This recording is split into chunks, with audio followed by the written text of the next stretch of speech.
A girl took a babysitting job, planning to look after 2 kids for just a few hours. But that evening quickly turned into a real-life horror story. The terrifying events that followed sent shockwaves through the entire town, forcing detectives to dedicate all their resources to solving the mystery. In the end, they uncovered a chilling truth that stunned the entire nation. Karen Slattery was born on September 18, 1969, in New York. She had an older brother and loving parents who were devout Catholics. When Karen was just a year old, the family decided to move to Florida, eventually settling in a suburban town called Boynton Beach. As she grew older, Karen started attending the local Catholic school and got involved in various activities like softball, swimming, and gymnastics. Living in a coastal town, she and her friends often spent time at the beach, soaking up the sun and enjoying the warm ocean waters. A few years after their move, Karen's younger sister was born, and the two became very close. Her little sister looked up to her, mimicked all of her interests, and basically saw Karen as a role model. At 14, Karen started high school, which had a special babysitting program. The idea was simple.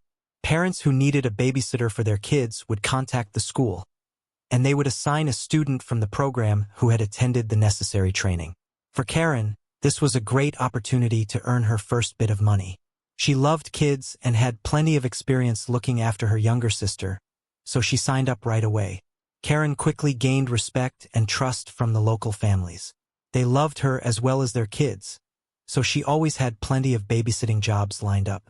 At the same time, she excelled in swimming and planned to use her athletic skills to secure a college scholarship after high school. On March 24, 1984, Karen was scheduled to babysit 2 girls whose parents had hired her many times before. Although Karen initially wanted to spend that weekend with her friends and even considered turning down the job, she decided against it. One of her close friends had recently moved to another state, and Karen was eager to visit her during the upcoming break. To afford the trip, she needed to save up for the plane tickets. That evening, Karen's mom drove her to the family's house where she'd be babysitting. The parents welcomed Karen, reminded her to lock all the doors, and left for the night. For the next few hours, Karen and the girls had a great time. They played games, watched cartoons, had dinner, and around 9:30 p.m., Karen tucked them into bed. She then went back to the living room and called her best friend. The two chatted about their plans for the next day. Her friend's dad had gotten them tickets to a baseball game, and they were both really excited. After that call, Karen rang up another friend who was also babysitting that night. They exchanged stories about how their evenings were going, and Karen mentioned she was heading to the kitchen to grab something to eat. She promised to call back in a few minutes, but that call never came. Since it was already late, her friend just assumed Karen had fallen asleep. Around midnight, the girls' parents arrived home and immediately noticed something odd. The porch light was off, even though they always left it on at night. Inside, the house was completely dark, and even the TV was turned off. As they approached the front door, they realized it wasn't locked. Assuming Karen might have forgotten to lock it, they entered the house and started calling her name. But there was no response. They began turning on the lights, and when they reached the kitchen, they were met with a horrifying sight. A massive pool of blood covered the kitchen floor. The phone, which hung on the wall nearby, was dangling from its cord, and a long trail of blood led from the kitchen down the hallway toward the bedrooms where the children were sleeping. Both bedroom doors were closed, but they noticed light coming from under one of them. Fearing someone might still be inside, the father told his wife to run to the neighbors and call the police. He stayed behind, torn between wanting to check on his daughters and dreading the possibility that they might already be dead, so he couldn't bring himself to open the door. A few minutes later, a patrol officer arrived on the scene. He instructed the father to wait outside and began searching the house. Opening the door to the girls' bedroom, he found them both lying in bed, both sound asleep and unharmed. The officer carefully picked them up and carried the girls outside to their parents, who were overwhelmed with relief that their children were safe. But their relief quickly turned to dread as they remembered about Karen and informed the officer that there was another girl inside the house. The officers went back and followed the trail of blood, which led to the master bedroom door. When he opened it, he discovered a body on the floor. He checked for a pulse, but there was none. While he was in the room, more police officers and an ambulance arrived at the scene. Investigators quickly identified the victim as Karen Slattery. Her clothes were partially missing, suggesting a possible assault, and a towel had been placed over her face. Her body showed multiple injuries consistent with stab wounds. After Karen's body was taken away for further examination, detectives began searching the house for clues. They noticed that a window in the living room was open and the screen had been cut. They also found boot prints and trampled vegetation outside several windows, indicating that the perpetrator might have been watching Karen from outside before cutting the screen and breaking into the house. The investigators found a few more unusual clues. In addition to the boot prints, there were also barefoot tracks on the ground as well as inside the house. This suggested that the perpetrator had removed their boots before entering. During their conversation with the homeowners, police learned that Karen always locked the front door when she was babysitting. Given that the door was unlocked when they returned, the detectives realized the killer might have exited through it after the attack. As for the open window, the homeowners explained that they had left it open before leaving because the weather was cool and fresh that day. Realizing that their action might have allowed the killer into the house, they were both shocked and began blaming themselves for Karen's death. The police also discovered bicycle tracks in the yard, indicating that the killer had likely arrived on a bike and used it to flee the scene. They managed to follow the tire tracks to the main road along the coast, but the trail ended there. Forensic experts attempted to take casts of the barefoot prints, but they were all smeared. They also couldn't find any foreign fingerprints anywhere in the house, which was highly unusual. From the evidence in the bathroom, it appeared that the perpetrator had taken a shower, yet even there, no fingerprints were found. Investigators believe the attacker struck Karen while she was standing by the phone in the kitchen. Nearby, they found a bloodied hammer, which might have been the initial weapon. No knife matching the wounds on the victim was found in the house, indicating that the killer had likely taken it with him.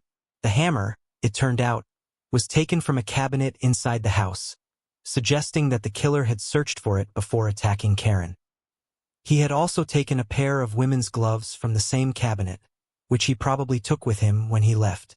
No other items, including valuables, were missing from the home, which cast doubt on the idea that it was a robbery gone wrong. The medical examiners found 18 stab wounds on Karen's body, which were determined to be the cause of death. They also confirmed that she had been assaulted and found biological material on her body, but DNA analysis was still in its infancy at the time and wasn't widely used. Interestingly, a piece of chewing gum was found stuck to her shorts. Karen had recently had her braces removed and was excited to finally be able to chew gum again. But the experts were puzzled about how it ended up on her shorts, speculating that the killer might have placed it there. With no other substantial leads, the police turned to the public for help, asking for any information about suspicious men who might be riding bicycles and behaving oddly around town. Investigators also began looking into individuals with prior records for breaking and entering, hoping to find a connection to the crime. The news of Karen's murder sent shockwaves through the entire town. Parents became fearful, convinced that a dangerous criminal was on the loose, and stopped letting their children go anywhere alone. The school's babysitting program also underwent a major overhaul. What used to be a common practice of having students babysit in the children's homes was now deemed too risky. From then on, the girls were instructed to be vigilant at all times, double-check all windows and doors, and if possible, work in pairs. It was even suggested that parents drop off their children at the babysitter's house instead and pick them up afterwards. The local police department dedicated nearly all of its resources to the case, as the community demanded to catch the killer as quickly as possible. They tried to speak with the girls Karen had been babysitting, hoping they might have seen something. One of the girls mentioned being woken up by a man with blood on his face, but she couldn't remember any details. As for the parents, a theory quickly emerged that they might somehow be involved in the murder. The suspicion was largely driven by the fact that they had the opportunity to commit the crime, even though no clear motive was apparent. The suspicions only grew when the family moved to another state just 2 days after the incident. Soon, the police had another suspect. One of the officers was investigating a completely unrelated case involving the burglary of a mobile home. When the detective tracked down the culprit, he discovered that the suspect had been getting around on a bicycle. But that wasn't all. Traces that looked like blood were found on one of the bike's handlebars, and a piece of gum was lodged in the spokes. The gum was the same color as the one found on Karen's shorts. The investigator sent the bike to the lab and began considering the possibility that Karen's murder might have been the result of a botched burglary. However, the lab results showed that the gum was a different flavor, and what they thought was blood on the handlebar turned out to be just paint. As the police continued their search for the killer, Karen's friends and family organized a fund to offer a reward for information leading to an arrest starting with $10,000. The amount quickly grew to $30,000 and eventually to $50,000. The community was eager to bring the perpetrator to justice, not only to find closure for Karen's family, but also for their own safety. This significant amount of money led to thousands of calls flooding into the police department, and officers tried to follow up on every lead. A large number of people urged them to investigate the parents of the girls Karen had been babysitting, believing they might be involved in the murder. Eventually, the detectives had to make a public statement, clarifying that the parents were not considered suspects and that their alibi had been thoroughly verified. Not long after, a woman living just a few streets away from the crime scene contacted the police with a rather strange story. She said that she had returned home to find drops of blood on the floor and a note addressed to her nephew. Investigators reached out to the nephew, who confirmed the woman's account. According to him, the note was from his 22-year-old friend, who had a criminal record and had left the state the day after Karen's murder. Detectives tracked down the man in Ohio, where he admitted that he had indeed written the note and slipped it through the mail slot at the woman's house. But he claimed he didn't see any blood and insisted that he had nothing to do with the murder. He agreed to provide a DNA sample and undergo a polygraph test. During that test, the operator flagged several of his answers as deceptive, but the man continued to deny any involvement in the crime. In the end, with insufficient evidence to make an arrest, the police had no choice but to continue their investigation. Around this time, the county police department received a new expensive device that could detect fingerprints with 10 times the efficiency of older technology. The investigators working on Karen's case requested to borrow the device and decided to re-examine the crime scene. This time, they managed to uncover dozens of new fingerprints. However, after running them through their database, the experts concluded that all these prints belonged to the family members and their friends. In the next few weeks, the police followed up on thousands of leads and investigated numerous suspects, but nothing led to a breakthrough. The situation was further complicated by the fact that crime rates in the city had nearly reached record highs that year. The number of murders, assaults, and other crimes had significantly increased, putting additional strain on the police force. At one point, the police even recommended that parents submit their children's fingerprints to make it easier to locate them in case of a kidnapping. And many people responded to this request. For a while, there were no significant developments in Karen's case. But 2 months after the murder, everything changed. On May 29th, police discovered the body of 38-year-old Georgiana Warren in her home, just a few miles from Karen's town.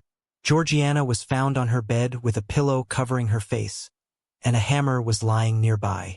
The house showed numerous signs of a struggle, including traces of blood on the bed and in the bathroom, as well as indications that the perpetrator had taken a shower. Investigators determined that the killer likely entered the house through a window. Medical experts found that Georgiana had been assaulted and recovered biological material from the body. The detectives couldn't help but notice the striking similarities between this murder and Karen's. It was almost a replica. Georgiana's 2 daughters were in the house that night, but the attacker left them unharmed and they heard nothing. Everyone suspected that the same person was responsible for both crimes. But once again, no fingerprints were found at the scene. At the end, experts decided to examine a book found next to the bed, checking all of its pages for fingerprints. They hoped the killer might have touched it during the murder, so they used the expensive new device to analyze every page. And this effort paid off. They discovered a foreign fingerprint on page 43, which could potentially belong to the murderer. In 1984, there were no digital fingerprint databases, but the detectives were able to compare this print with those of all suspects, hoping for a match. They also uncovered another possible link between the murders of Karen and Georgiana. It turned out that one of Karen's friends had been babysitting her children just days before the murder. Detective Kevin McCoy began to consider that the elusive killer might be connected to other cases that weren't immediately obvious. The perpetrator's ability to avoid leaving fingerprints and evade witnesses suggested significant experience with such crimes. McCoy then recalled an unusual case he had been assigned a month before Karen's murder in Boca Raton. An unknown man had broken into a woman's bedroom, struck her several times with a heavy object, removed her clothing and ring, and then simply left. The woman survived, but the injuries resulted in severe brain damage. Detective McCoy suspected that the same perpetrator might be responsible, but unfortunately, the victim was unable to recall any details about the attacker. As McCoy continued to search for connections to other cases, he came across another intriguing incident. On May 22nd, 2 months after Karen's murder, a woman was returning home with her son around 2 a.m. To their surprise, they saw a man removing the security screen from their window and attempting to break into the house. The woman's son chased the man, who tried to escape on his bicycle. Although the cyclist managed to briefly evade capture, the son eventually tackled him. The struggle was short, but the man managed to break free and escape by jumping into a canal, disappearing from view. In his haste, the man left behind not only his bicycle, but also his sneakers, which were found under the window. It appeared he had removed them before the homeowners returned. 2 days later, a woman in the same town woke up to a heavy blow to her head and screamed. When she opened her eyes, she saw a man running out of her bedroom. That same evening, a man burst into another woman's bedroom and began threatening her. The woman screamed loudly, which apparently scared off the intruder. He simply turned and left. For days later, a similar incident occurred. An unknown man broke into another woman's home and frightened her, causing her to scream. The attacker left the house, stumbled, and fell into her pool before fleeing. Detective McCoy believed all these incidents were connected and soon focused on a new series of crimes. Over the past few months, several female students from a local university reported a man exposing himself on campus and breaking into their dorms. They all described him as a white male of average height with short, dark hair, and the police created a composite sketch of the suspect. McCoy took this sketch and began examining a large book of mugshots of individuals who had been charged with sex offenses. As he carefully studied each face, one of them caught his eye. It looked just like the sketch. He pulled that photo out, mixed it with a few others, and then showed them to one of the students who had seen the suspect. Without hesitation, she pointed to the man she recognized. The man was 23-year-old Dwayne Owen, who had a lengthy criminal history ranging from theft to public indecency and other offenses. This was enough to get a warrant, but there was a catch. The detective had no clue where Owen was. McCoy put out a citywide alert, sending his photo to every cop in the area. A few days later, an officer was patrolling the streets when she noticed a man who looked strikingly similar to Owen. She asked for his identification, and he presented a military ID under the name Dan Brown. The officer suspected that the ID might be fake because the man looked so much like Owen's mugshot. So, she decided to arrest him and take him in for questioning. After running his fingerprints against those on file, it was clear this was Dwayne Owen. This allowed authorities to charge him with using a false ID, which led to his imprisonment while they focused on linking him to the murders and assaults. During interrogation, Owen admitted that the sneakers and bicycle found in the crime scene, where he had tried to enter a house through a window, belonged to him. He also confessed to several burglaries, but continued to deny any involvement in the murders. At the time, it was still not possible to match his DNA with the biological material from the crime scenes because the technology wasn't there yet. Detectives questioned Owen for hours. He clearly enjoyed the process, often speaking in riddles and sometimes answering their questions in poems. Would ask directly if he had killed anyone, he simply said yes but didn't provide any details. Interestingly, when they asked him how many people he had killed, he remained silent. Instead, he drew the number 2 on the table with his finger. The man also bragged to the detectives that he knew criminology inside out and could commit crimes without getting caught, but he overlooked one crucial detail. Authorities had requested a comparison of his fingerprints with those found on one of the pages in Georgiana's book, and they finally made a breakthrough. The fingerprints matched. When detectives returned to the interrogation room and informed Owen that his fingerprints had been found at one of the crime scenes, Owen responded with a smile, saying, "I must have touched that stupid book lying on the bed." Soon after, Owen began to talk, confessing to all the details of this crime. He described how he wandered the streets looking for a house with a potential victim, broke in, and carried out the murder, giving detailed accounts of Georgiana's killing. One of the most chilling details was that Owen had brought a clean set of clothes and left them on his bike, planning to change after the crime. But despite this confession, Owen continued to deny involvement in Karen's murder, and the police still didn't have any evidence to link him. So one of the detectives decided to bluff. He took Owen's footprints, but none of the footprints at Karen's crime scene matched because they were all smudged. The detective then decided to try a little trick. He took some random photo of a bloody footprint and placed it next to Owen's footprint. Then he told Owen they had a match and now had proof he was in the house. To the detective's surprise, the bluff worked. Owen looked at the photos and admitted they did look alike. Not long after, he started confessing. According to Owen, he had been riding his bicycle around the area when, around 8 p.m., he saw Karen through a window and decided to kill her. First, he went to a bar, had a drink, stayed for a while, and returned to the house after dark. There, he watched the victim through the window for some time before removing his socks and putting them on his hands to avoid leaving fingerprints on the window frame. Once inside, he hid in a closet, where he found a pair of women's gloves and a hammer. After a while, he saw Karen go to the kitchen and pick up the phone. Owen panicked, thinking she might have spotted him and was calling the police. He jumped out of his hiding place, attacked her, and dragged her into the master bedroom to assault her. Owen then took a shower, gathered his bloody clothes, and went outside to hide them in nearby bushes. He mocked the detectives, saying they had done a poor job because they hadn't checked all the bushes in the area. As for the knife, he rode his bicycle to the ocean and threw it into the water.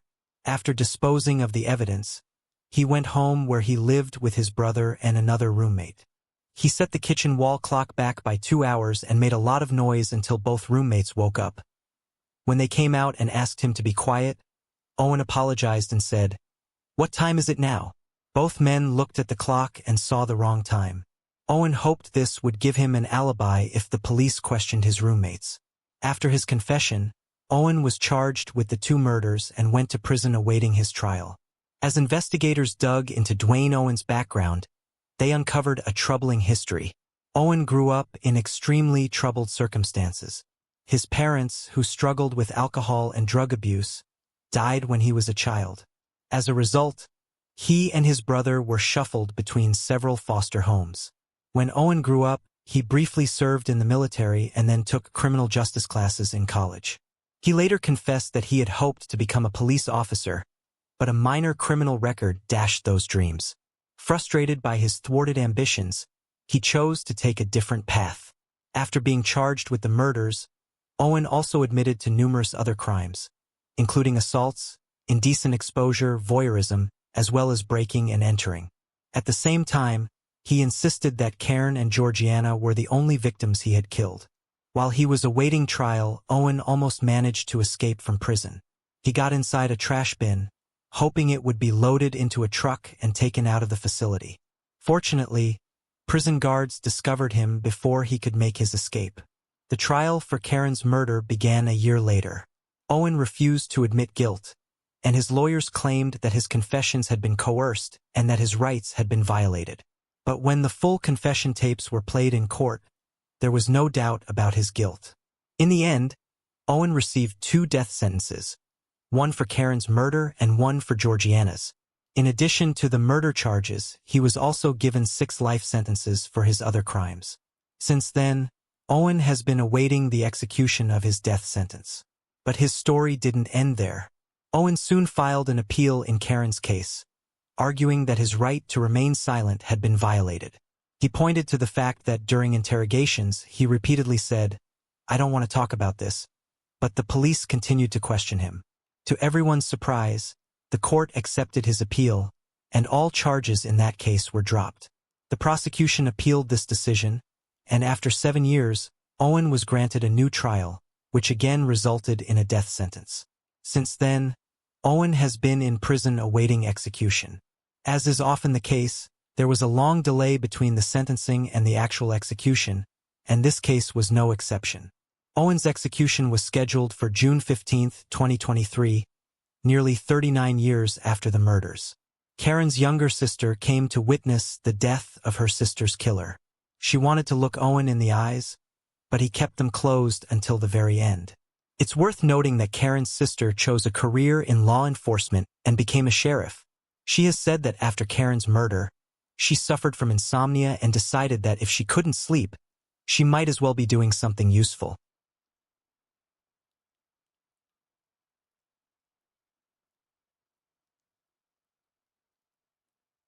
A woman attended a Christmas party with her daughter, but in the midst of the celebration, the girl mysteriously disappeared without a trace.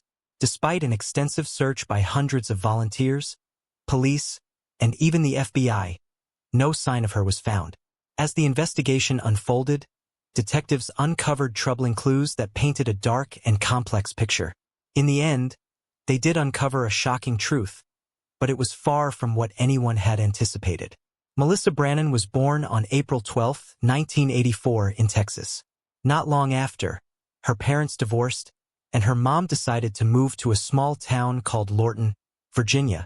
It was a quiet, peaceful place, popular among families with kids. Melissa's mom, Tammy, got a job as an accountant at a local company and rented an apartment in a residential complex on the outskirts of town. The complex was made up of small apartment buildings, and one of the best things about it was all the regular events and activities organized for the residents and their kids. These events happen every Friday and on holidays, giving everyone a chance to get to know each other, creating a close-knit, friendly community. Melissa liked the place. She was 5 years old when they moved, and she spent most of her time playing outside with the other kids. She also loved taking part in the events because there were always plenty of fun and delicious food. On December 3rd, the complex held a Christmas event in a separate building with several halls. About 200 residents attended, enjoying dinner in small groups while their kids ran around having fun. Around 10 p.m., Tammy decided it was time to go home. She called for Melissa and asked her to grab their jackets while she said goodbye to some friends. Melissa also asked if she could take some chips home, and her mom agreed. A few minutes later, when Tammy had finished her goodbyes, she noticed Melissa still hadn't returned. She began checking every hall and even peeked into the hallway, but there was no sign of her daughter. Worried, she started asking the other guests if they'd seen Melissa, but no one had. With each passing minute, Tammy's concern grew, and soon word spread among the neighbors that Melissa had gone missing. Many people began helping Tammy search. They looked through the building, checked outside, but Melissa was nowhere to be found. Finally, Tammy decided to call the police, and within minutes, officers arrived at the complex. They immediately joined the search, combing through the entire area. By that time, even more neighbors had heard about Melissa's disappearance, and over 300 volunteers were now helping look for her. The police initially thought that Melissa might have wandered outside and gotten lost, but as the search went on, this theory seemed less and less likely. It was cold and dark outside, making it unlikely that a young girl could have gone far. Plus, Melissa was familiar with the complex, even at her age, so the officers doubted she would have wandered off in a completely different direction. What made the situation even more difficult was the fact that there was a large forest right behind the complex, so it was possible that Melissa had somehow ended up there and gotten lost. The search of the building where the Christmas event was held didn't yield many results. Melissa's jacket was missing, but there were no other clues to explain her disappearance. The only thing that stood out to the police was an open window in the boiler room. They considered the possibility that she might have climbed out through it, but even that didn't seem very likely. After failing to find Melissa, the police began interviewing everyone who had attended the event. None of the neighbors recalled seeing her leave the building or anyone taking her outside. Melissa's mom didn't notice anything strange that evening either. The officers also asked if she'd had any issues with anyone in the complex or noticed anything odd. But Tammy assured them that she got along well with everyone and there had never been any signs of trouble. The police considered the possibility that Melissa's father could have taken her, as this is a common scenario in such cases, but they were able to confirm that he was in Texas and couldn't have been in another state at the time. With no other leads, the police decided to expand their search. Some officers headed into the forest behind the complex, while others continued checking the remaining buildings. Even though it was late into the night, hundreds of residents stayed out to help the police search for the missing girl. Unfortunately, the search led to nothing. There were no signs of Melissa in the forest or any of the numerous buildings in the complex. At that point, the police sent the volunteers home and decided to go door to door, speaking to every resident. Around 400 people lived there, and that night, officers talked to each one of them. No one had any idea where Melissa could have gone, so investigators asked them to think back on anything strange or suspicious that had happened around the complex, even if it didn't seem related to her disappearance. That's when they got their first interesting lead. Several women mentioned that Caleb Hughes, one of the complex's maintenance workers, had been acting inappropriately that night. He tried to flirt with them and made some very lewd comments, even though most of them were with their husbands. Hughes, who was 23 at the time, had also raised red flags with parents. Many of them noticed that he seemed to be paying an unusual amount of attention to their children during the evening. Hearing all these complaints, the police went back to Tammy and asked if she had noticed anything odd about Hughes. Tammy recalled that during the event, he had approached her several times to strike up a conversation about her daughter. At one point, he even offered to take Melissa to the restroom so Tammy wouldn't have to leave the party. All of this seemed suspicious to the investigators, so they decided to talk to Hughes. However, he was nowhere to be found, so the officers headed to his home. Hughes lived just a few miles from the complex, but when the police knocked on his door, he wasn't there either.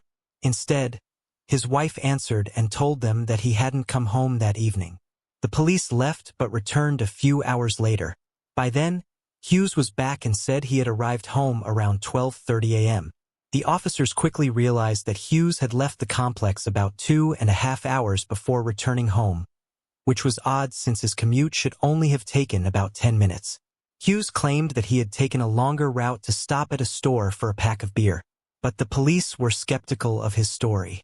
First, a quick stop still wouldn't account for nearly 3 hours.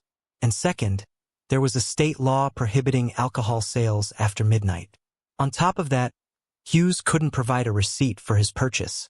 The situation looked pretty suspicious, so the police asked Hughes to hand over the clothes he had worn to work that day. This is when things got even stranger. Hughes said that he had thrown his clothes into the washing machine as soon as he got home. Despite this, the officers convinced him to give them the clothing. To their surprise, they found that he had also washed his shoes. But that wasn't all. Parts of the soles had been cut off, and along with the clothes, there was a large knife sheath and a leather belt in the washing machine. The police asked where the knife was, but Hughes claimed he couldn't remember. With all of this suspicious behavior, the investigators began to seriously suspect Hughes' involvement in Melissa's disappearance. They took his clothes and brought them to the lab. When forensic experts applied luminol to his shoes, the chemical revealed traces of blood on them. But because he had already washed it, there wasn't enough left for a proper DNA sample, making it impossible to analyze. Detectives returned to Hughes' home and brought him in for questioning. During the long hours of interrogation, Hughes stuck to his story despite all the inconsistencies and suspicious evidence. He also claimed that he had no idea who Melissa was, what she looked like, or what had happened to her. The police knew he was lying since multiple witnesses, including Tammy, had seen him playing with Melissa and other children that evening. But when the detectives confronted him with that and said, "We know you're lying," Hughes calmly responded, "Prove it." Despite the detectives' suspicions, they didn't have enough solid evidence to arrest him, so Hughes was released. The next day, investigators ramped up the search operation, hoping to find either Melissa or more clues. That morning, they also decided to speak with Hughes' wife without him present, and she shared an interesting observation. Apparently, their relationship had been troubled, and she didn't trust him. Before Hughes left for the Christmas event, She checked the mileage on his car and remembered the reading. After he returned, she checked it again and noticed that he had driven 12 miles.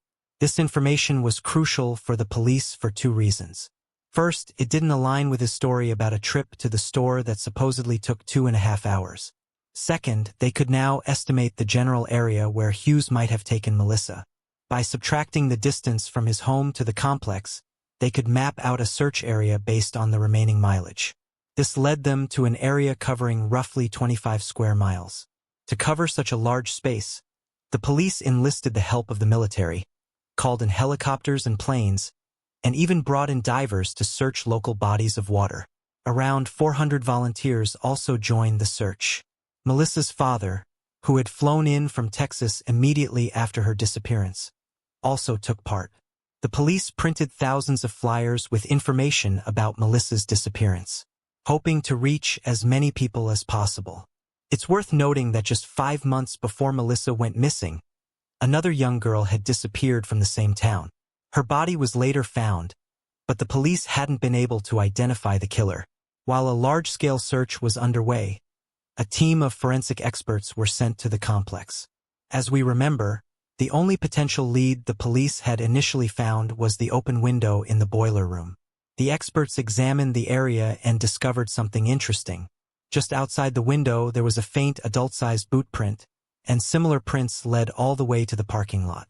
There were no children's footprints, suggesting that the abductor had likely carried Melissa and placed her in a vehicle.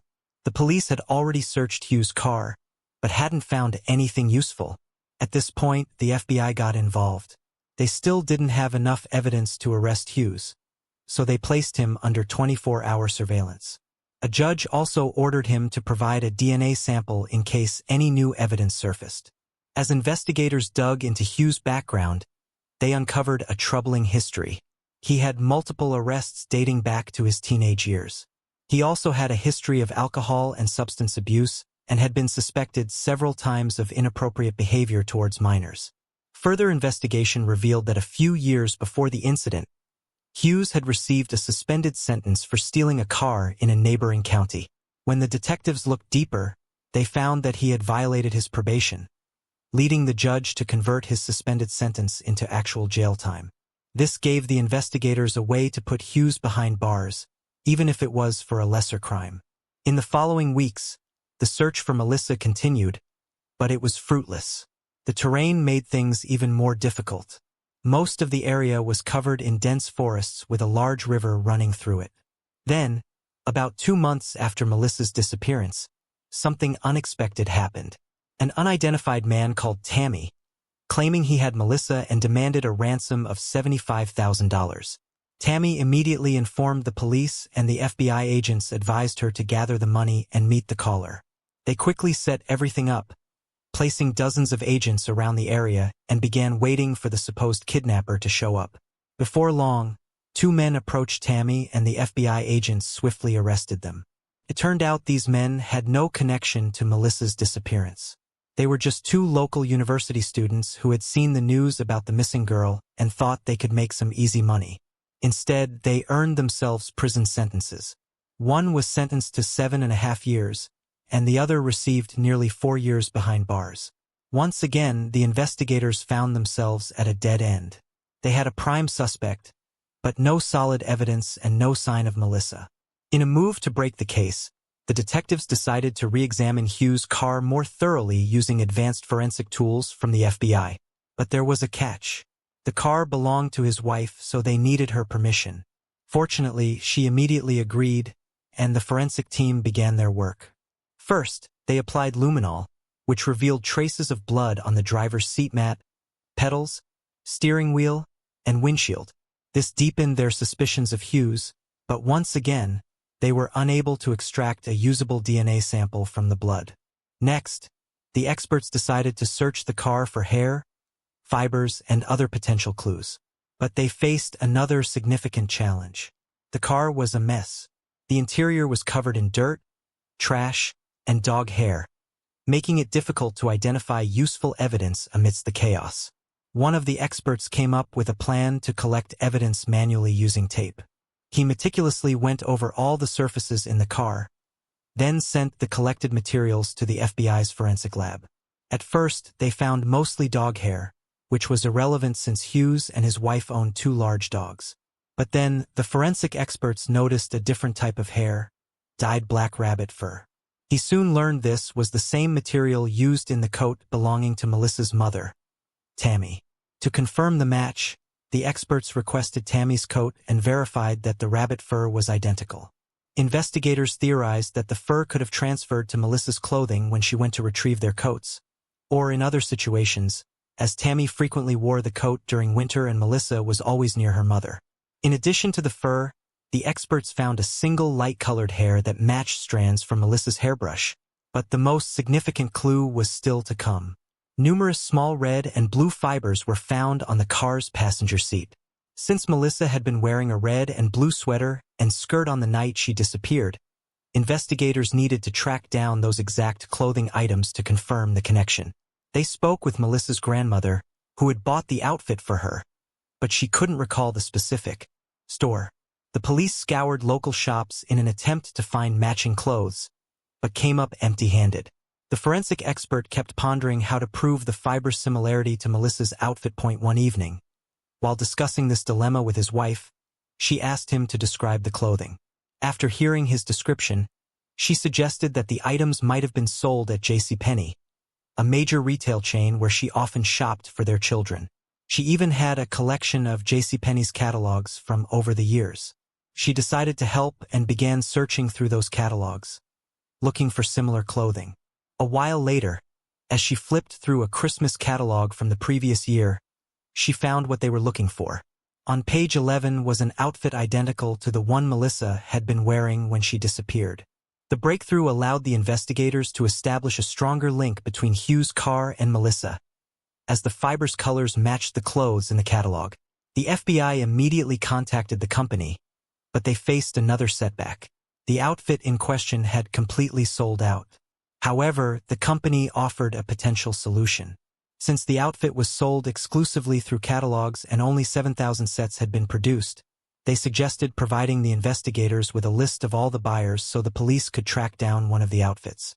The investigators began combing through the list, a task that took quite some time. Eventually, they caught a break. They found a man in Kentucky who had purchased the outfit for his granddaughter but had gotten the size wrong. As a result, the clothes had remained untouched in their original packaging for an entire year. For the investigators, this was the perfect option. The man agreed to send the outfit to the FBI, and the forensic team got to work.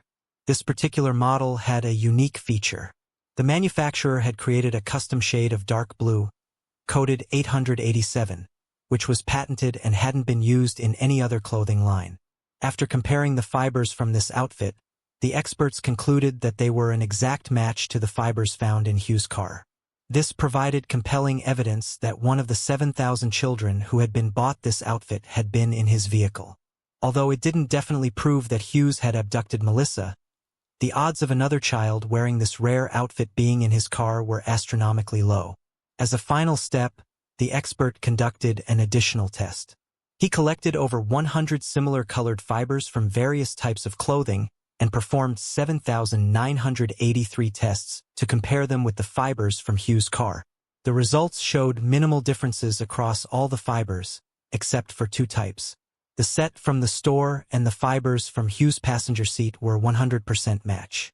This eliminated any doubt that someone else wearing similar clothes could have been in Hughes' car. It had to be the exact outfit that Melissa was wearing. Despite this, the detectives still faced a difficult situation. They knew that the fiber evidence, while strong, was circumstantial, even combined with the blood on Hughes' boots, in his car, and other clues they had gathered. But with nothing else to go on, they decided to formally charge Hughes with Melissa's abduction. The prosecution argued that Melissa was likely dead based on the blood evidence. The fibers from her clothing found on the passenger seat of Hughes' car suggested that he might have forced her to remove her jacket, pointing to a possible motive. According to their theory, Hughes approached Melissa when she went to get the jackets at her mother's request. He then lured her into the boiler room under some pretext, carried her out through the window, and took her to his vehicle. After taking Melissa to an unknown location and presumably killing her, likely with a knife, Hughes disposed of the weapon and hid the body. This would explain his prolonged absence. Following the crime, Hughes attempted to clean the blood from his car and clothing, even going so far as to cut parts of his shoe soles that had been heavily stained. In a final effort, the police decided to conduct a polygraph test, hoping that, combined with all the other evidence, Hughes might finally confess. The state law required either the discovery of the victim's body or the identification of the exact location of the murder to file a murder charge. Since the penalty for kidnapping was significantly less severe, the investigators hoped that Hughes might confess. The polygraph results showed that Hughes provided deceptive answers to almost all key questions, but he still maintained his innocence. With no other options, the detectives had no choice but to proceed with charges of kidnapping. The trial began over 2 years after Melissa disappeared, and Hughes maintained his innocence. His defense attorney tried to challenge the circumstantial evidence, but the prosecution's argument had a much stronger impact on the jury. After 8 hours of deliberation, they found Hughes guilty, and he was sentenced to the maximum penalty, 50 years in prison. Since then, Hughes has remained behind bars, continuing to deny any involvement in Melissa's disappearance. The police made several more attempts to find her body, but none were successful. For years after the trial, an energy company worker discovered red fabric fragments in a lake within the search area. Divers were sent to investigate, but they also failed to locate Melissa. 8 years after her disappearance, her mother remarried and raised 4 stepchildren with her new husband. Although she took his surname, she continued to use her previous one everywhere in case Melissa was still alive and trying to find her. As for Hughes, his story didn't end there. On August 2, 2019, he was released early for good behavior, having served just over half of his sentence. At the time of his release, he was 53 years old and has been free for several years now. Melissa is still listed as missing since her murder was never proven. However, very few people believe she could still be alive after all these years. Share your thoughts on this story in the comments section and don't forget to press the like button.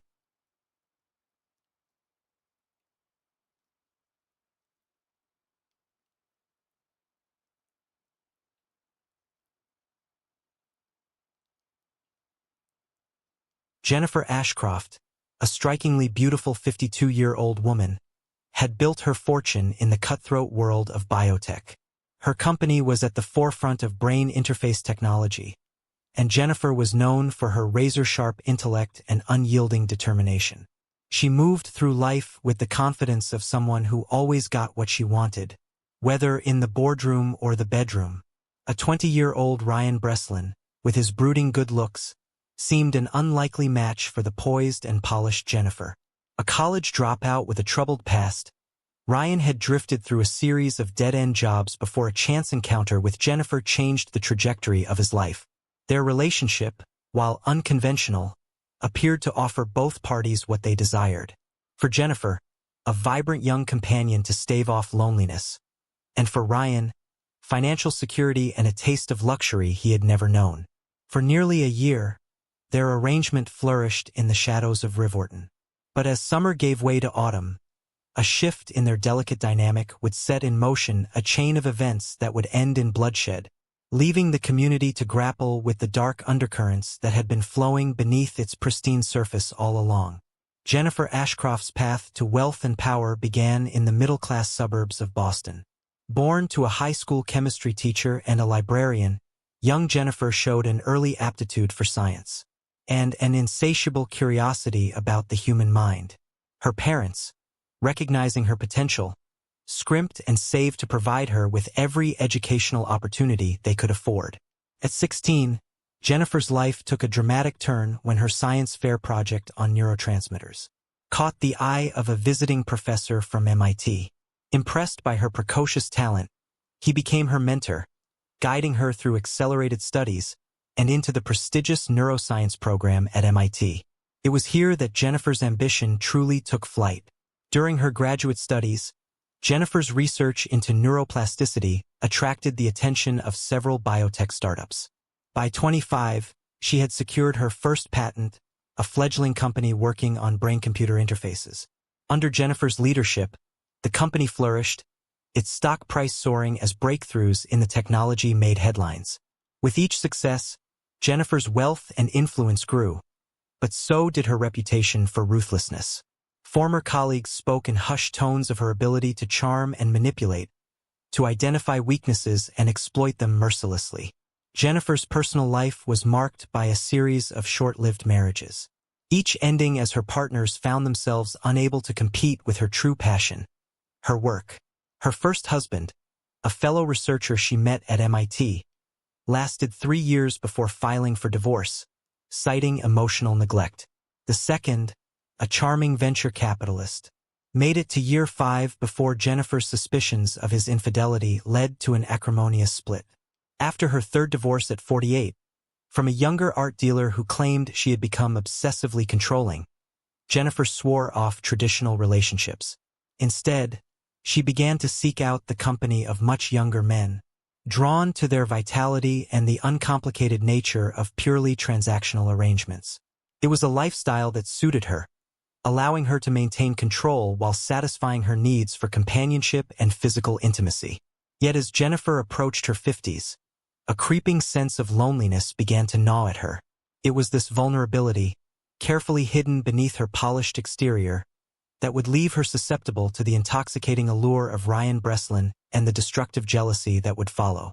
Ryan Breslin's early life stood in stark contrast to Jennifer's.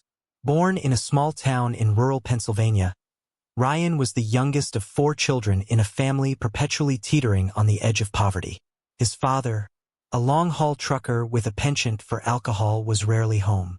His mother, overwhelmed and battling depression, struggled to keep the family afloat. From a young age, Ryan learned to fend for himself.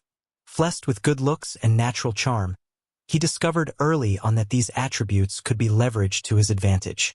By high school, Ryan had perfected the art of getting by with minimal effort, relying on his charisma to smooth over his academic shortcomings and disciplinary issues. Despite his lackluster academic performance, Ryan's SAT scores were surprisingly high, hinting at an intelligence he rarely applied to his studies. This, combined with his prowess on the basketball court, earned him a scholarship to a small liberal arts college in Philadelphia. However, the freedom of college life proved too tempting for Ryan. Away from the watchful eyes of his family and high school teachers, he fell in with a party crowd. His grades plummeted, and by the end of his freshman year, Ryan had lost his scholarship. Too ashamed to return home, he decided to stay in Philadelphia, bouncing between low-wage jobs and crashing on friends' couches. It was during this aimless period that Ryan's path intersected with Jennifer's. Working as a barista in an upscale cafe frequented by business executives, Ryan caught Jennifer's eye one rainy Tuesday morning. She was struck by his easy smile and the hint of vulnerability behind his confident demeanor. For Ryan, Jennifer represented everything he thought he wanted: sophistication, success, and the promise of a life far removed from his humble beginnings. Their initial flirtation quickly evolved into something more. Jennifer, intrigued by Ryan's raw potential and eager to shape him into her ideal companion, offered him a proposition. She would provide him with financial support, introduce him to her world of luxury and refinement, in exchange for his exclusive companionship. For Ryan, faced with mounting debts and dwindling prospects, the offer seemed too good to refuse. Seizing the opportunity, Jennifer invited him as her guest, her tone making it clear that this was more than a casual invitation. The gallery opening marked the beginning of Ryan's induction into Jennifer's world. She arrived at his shabby apartment, presenting him with a tailored suit that fit him perfectly. As they moved through the event, Jennifer expertly guided Ryan, whispering explanations about the art and introducing him to her circles as her young protege. For Ryan, the evening was intoxicating. He found himself easily slipping into the role of the charming, artistic young man, feeding off the approving glances and engaging conversations with Jennifer's peers. As the night wore on, the attraction between them grew palpable, culminating in a passionate encounter back at Jennifer's penthouse. In the afterglow, Jennifer laid out her proposition. She would provide Ryan with a generous monthly allowance, pay for his education if he chose to return to college, and introduce him to opportunities he could only dream of.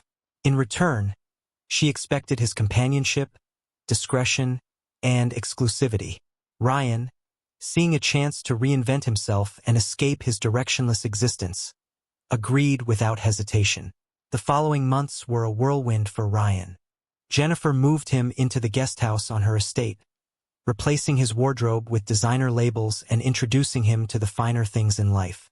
She enrolled him in art appreciation classes, hired a personal trainer to hone his already impressive physique, and taught him the nuances of wine tasting and fine dining. Jennifer took immense pleasure in molding Ryan, viewing him as both a project and a prized possession. She reveled in the envious glances they received when they attended events together, proudly showing off her attractive young companion. For Ryan, the relationship offered security and excitement in equal measure. He threw himself into his new role with enthusiasm, eager to prove his worth and maintain the lifestyle to which he was quickly becoming accustomed. Their physical relationship was passionate and adventurous, with Jennifer introducing Ryan to experiences he had never imagined. She pushed his boundaries, always maintaining control, a dynamic that spilled over into other aspects of their relationship.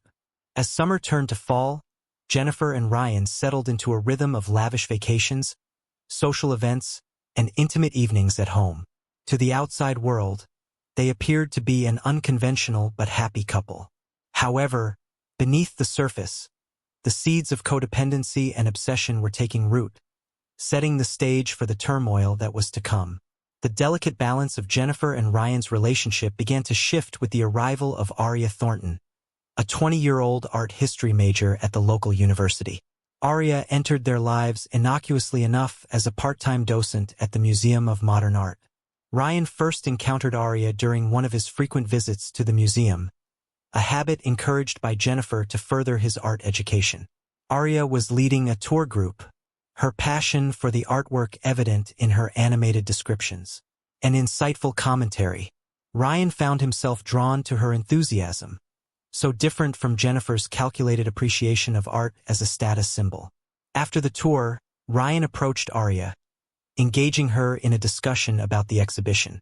Their conversation flowed easily, punctuated by shared laughter and a palpable sense of connection. For the first time in months, Ryan felt truly seen for who he was, rather than as an extension of Jennifer. Aria, with her vibrant style and infectious laugh, represented everything that Jennifer was not. Where Jennifer was polished and restrained, Aria was spontaneous and expressive. Her youth and energy resonated with Ryan, reminding him of the peer relationships he had sacrificed for his arrangement with Jennifer. Over the next few weeks, Ryan found himself visiting the museum more frequently, always managing to time his visits with Ari. Their friendship blossomed quickly, bonding over shared interests in art, music, and philosophy. Aria introduced Ryan to her world of college parties, indie film screenings, and late-night discussions in 24-hour diners.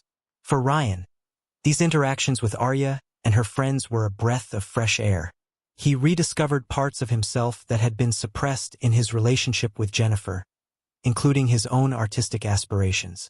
Aria encouraged him to pursue his interest in photography, even gifting him a vintage camera she had found at a flea market. As Ryan spent more time with Aria, he began to question the nature of his relationship with Jennifer. The stark contrast between the genuine connection he felt with Aria and the transactional nature of his arrangement with Jennifer became increasingly apparent. He found himself manufacturing excuses to spend time away from the estate, his thoughts constantly drifting to Aria. Unbeknownst to Ryan, his changing behavior and growing distraction had not gone unnoticed by Jennifer. Her keen instincts, honed by years of corporate maneuvering, sensed a shift in their dynamic. As Ryan pulled away, Jennifer's determination to maintain control over him only intensified, setting the stage for the conflict that would ultimately lead to tragedy. The first signs of trouble were subtle. Jennifer noticed Ryan checking his phone more frequently, his face lighting up at certain messages.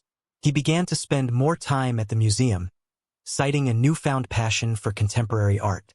While Jennifer initially encouraged this interest, a nagging suspicion began to take root in her mind.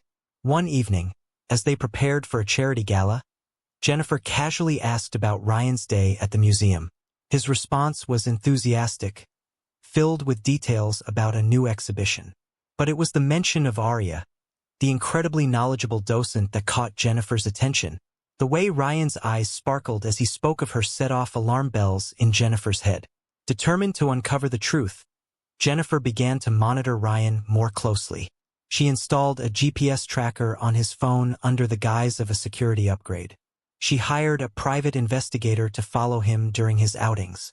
The reports she received confirmed her worst fears. Ryan was spending considerable time with a young woman, their body language indicating a clear attraction.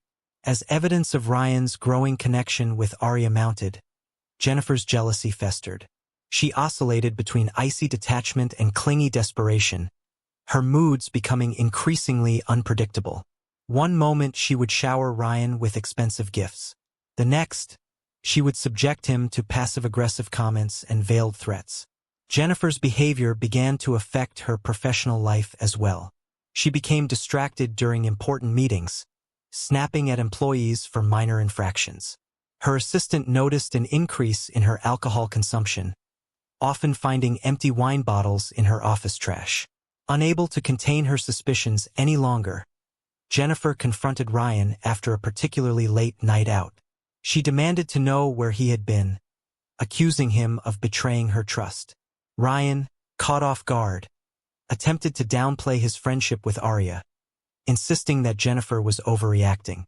The argument escalated quickly, with Jennifer reminding Ryan of everything she had done for him and insinuating that he owed her his loyalty. This confrontation marked a turning point in their relationship. Ryan, feeling trapped and resentful of Jennifer's possessiveness, began to withdraw further. He became more guarded with his phone, careful not to mention Aria, and invented elaborate excuses for his absences. Jennifer, driven by her growing paranoia, intensified her efforts to control Ryan. She insisted on accompanying him to art events, her possessive body language sending a clear message to anyone who approached them. She surprised him with impromptu visits to the museum, her sharp eyes scanning for any sign of the young docent who had captured Ryan's attention. As the weeks wore on, the emotional chasm between Jennifer and Ryan widened. Their once passionate encounters became mechanical, tinged with an undercurrent of resentment. Jennifer's jealousy morphed into an obsession, consuming her thoughts and driving her to increasingly desperate measures to keep Ryan by her side. Little did she know that her possessive love was pushing Ryan further away, steering them both towards a confrontation that would have fatal consequences. As Jennifer's jealousy intensified, she embarked on a calculated campaign to maintain control over Ryan, drawing on the same strategic thinking that had made her a formidable businesswoman. She deployed a range of manipulation tactics designed to keep Ryan dependent on her and isolated from Aria's influence. Jennifer's first move was to exploit Ryan's financial dependence.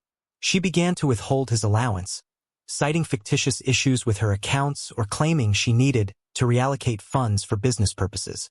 When Ryan expressed concern, she would relent, but not before extracting promises of increased commitment and time spent together. Emotional manipulation became Jennifer's primary weapon. She oscillated between lavishing Ryan with affection and subjecting him to prolonged periods of icy silence. This hot and cold treatment left Ryan constantly off balance, never sure where he stood. Jennifer also employed more subtle tactics to isolate Ryan from potential support systems. She scheduled trips that conveniently coincided with plans Ryan had made with friends. She expressed concern about his old acquaintances, implying they were a bad influence or simply using him for his newfound status. Gradually, Ryan's social circle shrank, leaving Jennifer as his primary source of companionship and validation. In moments of perceived threat, Jennifer would remind Ryan of all she had done for him, framing her controlling behavior as acts of love and generosity. She'd recount how she had rescued him from a life of poverty and obscurity, implying that without her, he would be nothing. These guilt trips served to reinforce Ryan's sense of obligation and indebtedness to Jennifer. As Ryan continued to pull out, Jennifer's tactics grew more desperate. She began to fake health scares, claiming stress-induced migraines or fainting spells that mysteriously coincided with times Ryan wanted to go out alone. Her performance was so convincing that Ryan often canceled his plans out of genuine concern for her well-being. Through this web of manipulation, Jennifer sought to create a reality where Ryan believed he needed her, where his autonomy was slowly eroded until staying with her seemed like the only viable option. Yet with each manipulative act, she was pushing Ryan closer to his breaking point, fueling a resentment that would soon boil over with devastating consequences. During one of her clandestine investigations into Ryan's past, Jennifer uncovered a secret that she believed would give her the ultimate leverage. Through her network of private investigators, she learned that Ryan had been involved in a car accident during his freshman year of college. The accident had resulted in a serious injury to another student, but Ryan had fled the scene in a panic. The case had gone cold due to lack of evidence, but Jennifer now held the missing pieces. Armed with this explosive information, Jennifer carefully planned her approach.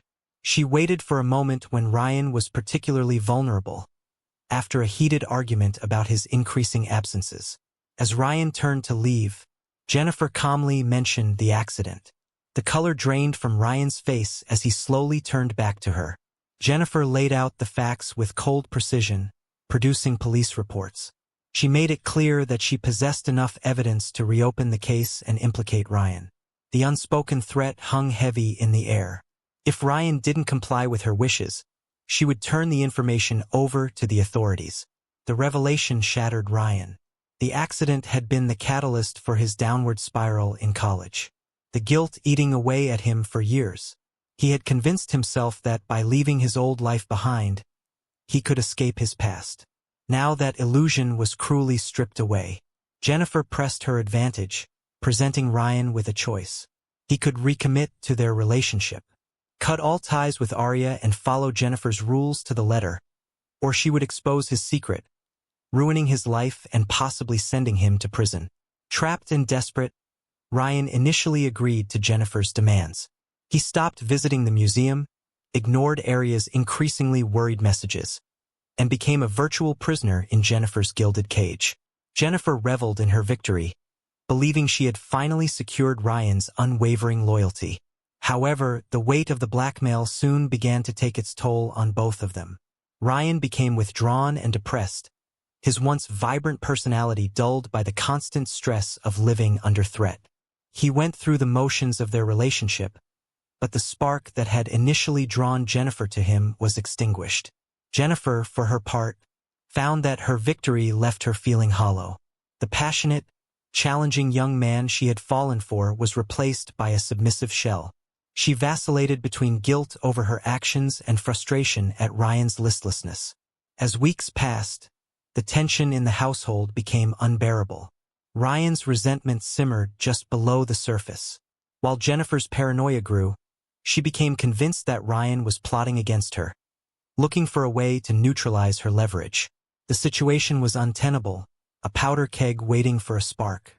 That spark would come in the form of a chance encounter that would push Ryan to his limits, and set in motion the final fatal confrontation between him and Jennifer.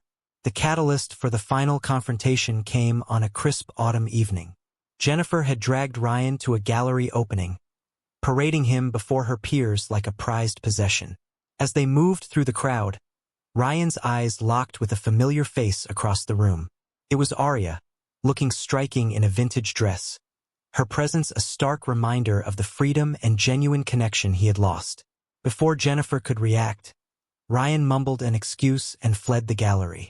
He found himself wandering the streets, his mind racing.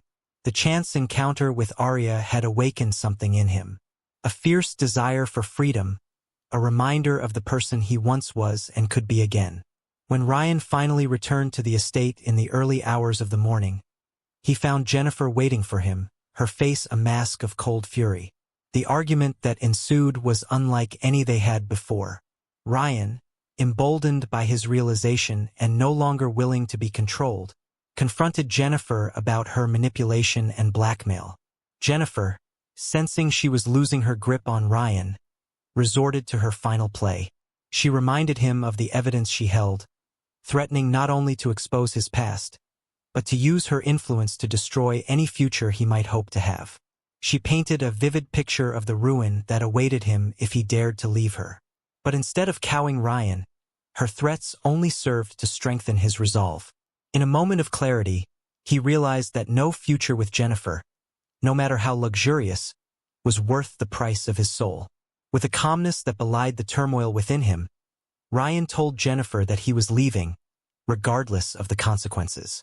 Jennifer, faced with the reality of losing Ryan despite her best efforts, snapped.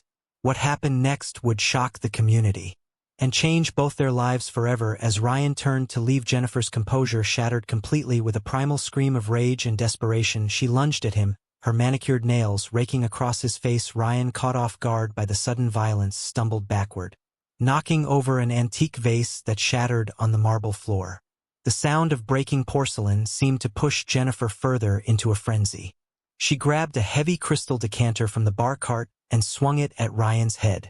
He ducked, the decanter missing him by inches and smashing against the wall, showering them both with glass and expensive scotch. Ryan, realizing the gravity of the situation, tried to restrain Jennifer, pleading with her to calm down. But Jennifer was beyond reason. She clawed at him, kicking and screaming incoherently about betrayal and ingratitude. In the struggle, they careened into Jennifer's prized art collection, paintings crashing to the floor around them. As they grappled, Jennifer's hand closed around a letter opener on her desk, a wicked, ornate thing that was more weapon than office tool. She plunged it toward Ryan's chest. He managed to deflect the blow, but the blade sliced deeply into his arm, drawing a spray of blood. The sight of blood seemed to momentarily snap Jennifer back to reality. She staggered back, the letter opener falling from her suddenly nerveless fingers. Ryan, clutching his bleeding arm, saw an opportunity to escape and made a dash for the door. But Jennifer, in a final desperate act, grabbed his injured arm, yanking him back with surprising strength. Ryan, acting on pure instinct and adrenaline, shoved her away hard. Jennifer stumbled backward, her heel catching on the rug. Time seemed to slow as she fell, her head striking the corner of the heavy marble fireplace. With a sickening crack, Jennifer crumpled to the floor, a pool of blood quickly spreading beneath her hair. Ryan stood frozen, his mind struggling to process what had just happened. The room, so recently a scene of chaos, was suddenly terribly still.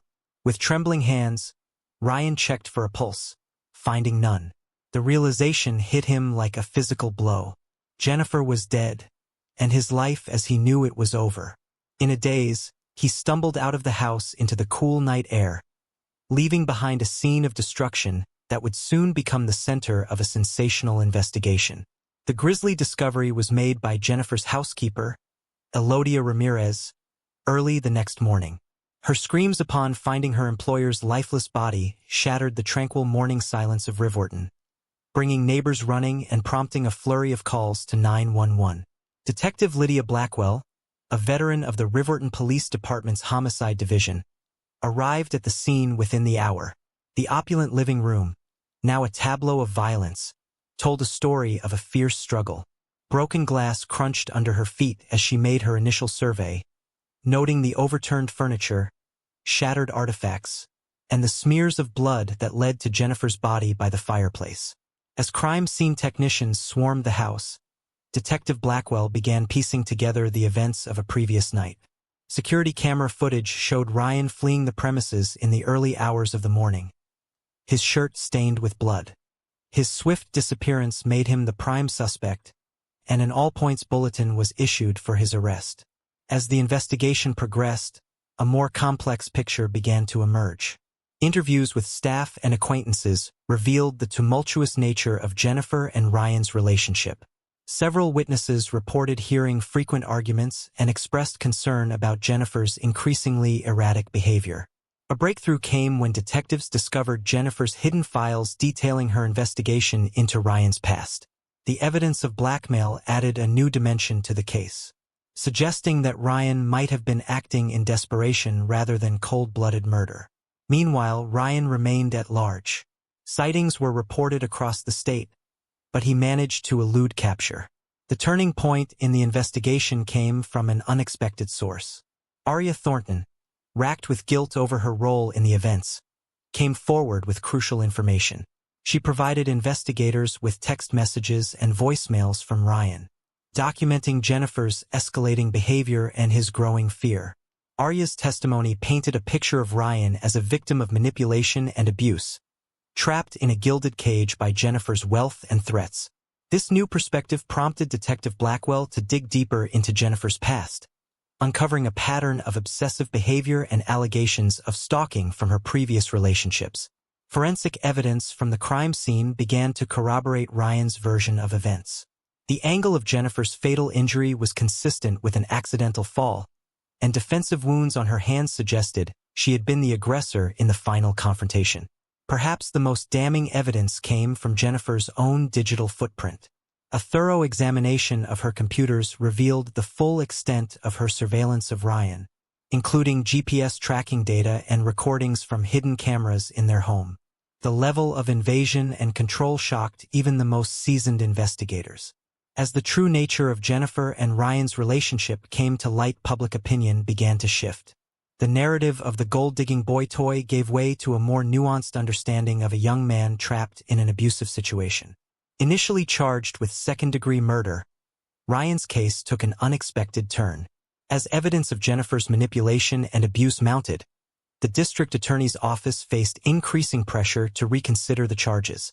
After lengthy deliberations and negotiations with Ryan's defense team, the charges were reduced to manslaughter. After weeks of testimony and 3 days of deliberation, the jury returned their verdict. Ryan was found guilty of involuntary manslaughter, a verdict that acknowledged his role in Jennifer's death while also recognizing the extenuating circumstances that led to the fatal confrontation. The judge, taking into account Ryan's lack of prior criminal record and the unusual circumstances of the case, sentenced him to 5 years in prison with the possibility of parole after 3 years. The sentence was met with mixed reactions, some feeling it was too lenient, others arguing that Ryan had already suffered enough.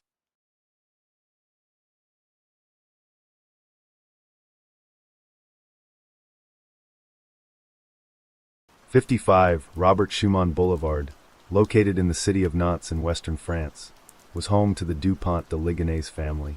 A mother, a father, their 4 children and 2 black Labradors.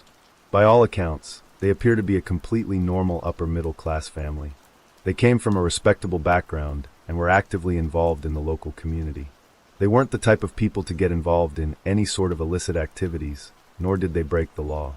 In April 2011, however, that all changed when one of the most horrific crimes ever to have been committed in France took place. 55 Robert Schumann Boulevard, which was once a family home, adopted a grim moniker: the House of Terror. Xavier Pierre-Marie Dupont de Ligonnes, the patriarch of the family, was a 50-year-old count who was a descendant of French aristocrats. He was a salesman who had experienced some success in his own business endeavors.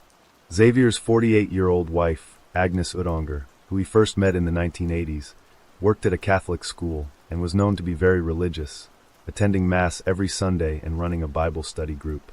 Xavier and Agnes had a short-lived relationship in the 80s, which abruptly ended when Xavier decided to travel around the world. Upon returning to his hometown of Versailles a year later, Xavier found Agnes pregnant by another man with her first son, Arthur. Despite it being very much frowned upon by the Catholic community at the time, Xavier chose to marry Agnes and agreed to raise Arthur as his own child. The couple married in 1991, and between them they had 3 more children, with Arthur Nicola being the eldest. He was 20 years old and working at a pizzeria at the time, and was attending a private Catholic college where he was studying IT. Their second son, Thomas, was 18 years old and was studying musicology, with the couple's only daughter, 16-year-old and, being a grade a year 11 student at a private Catholic high school. She also spent some of her time modeling for mail-order catalogs. The youngest of the family, 13-year-old Benoit, also attended the same high school as his sister, and he himself, like his brother Thomas, had a huge passion for music, especially the drums.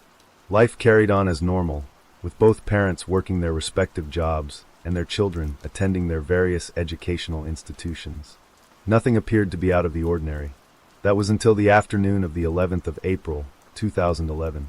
Neighbors began to grow concerned for the Dupont de Ligonnes family, as their house stood eerily silent. The home was oddly all shuttered up, something which was very out of the ordinary.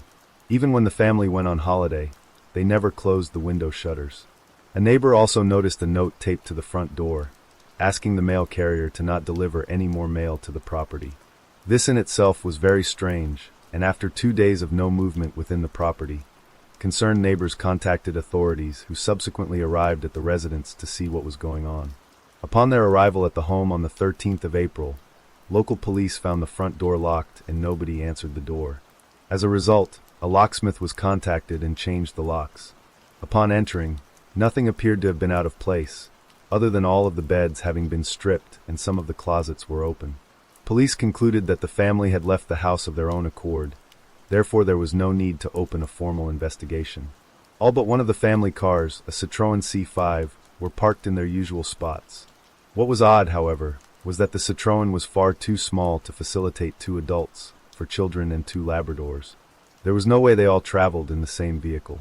In the days that followed the family's strange disappearance, a number of typed letters were received by friends and relatives of the family, allegedly from Xavier and Agnes, explaining their absence, though what was written truly baffled everyone. The 8-page-long letters claimed that Xavier was a spy for the DEA in the United States, and that the entire family would be gone for a few years as Xavier's incognito status had been exposed. Therefore, he and his family had to flee the country, as they would have potentially been left in danger had they remained in France. The letters also spoke of changing identities under a witness protection program, and reiterated that they probably wouldn't have any contact with their extended family and friends at all in the near future. Furthermore, Xavier claimed that both black Labradors who were adored by their children had been placed in a new home together. The letter also detailed a number of tasks for several family members and friends to carry out, mainly what to do with their affairs and property. Xavier also asked each recipient to tell people that the family had moved to Australia following a job transfer, and to keep what they had been told in this letter strictly secret. Letters of a similar nature were sent to Anne and Benoit's school, as well as Agnes' workplace, and the landlords of both Thomas and Arthur's college accommodation. Initially, those who were sent these letters didn't think too much of it.